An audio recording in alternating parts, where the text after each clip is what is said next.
సోమాపురం అనే ఊళ్ళో శివయ్య అనే వ్యక్తి నివసిస్తూ ఉండేవాడు. ఆయన కొడుకు రాము మహాసోమరి. పెద్దవాడైనా సరే ఏ పని చేయకుండా తిరుగుతుండేవాడు. ఈ విషయంలో శివయ్య అతన్ని ఎన్నిసార్లు మందలించినా పట్టించుకునేవాడు కాదు.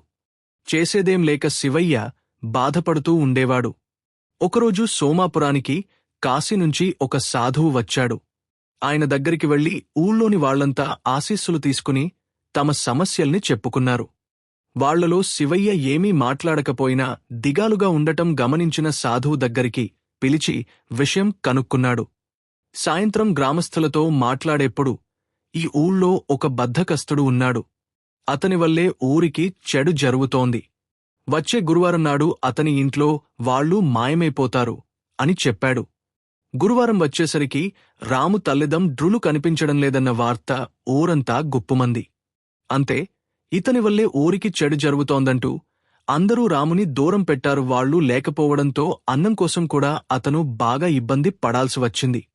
ఈ పరిస్థితిని భరించలేని రాముస్వామి కాళ్లమీద పడ్డాడు. తనే నేరం చేయకపోయినా అందరూ తనని అసహించుకుంటున్నారని భోరుమన్నాడు.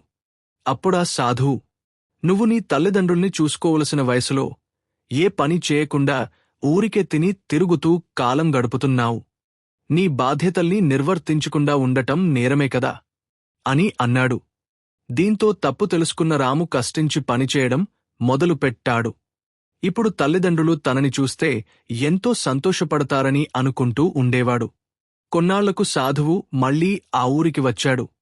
అందరితో మాట్లాడుతూ, బద్ధకస్తుడు మారిపోవడం వల్ల అతని ఇంట్లో వాళ్లు తిరిగి వస్తారు అని చెప్పాడు.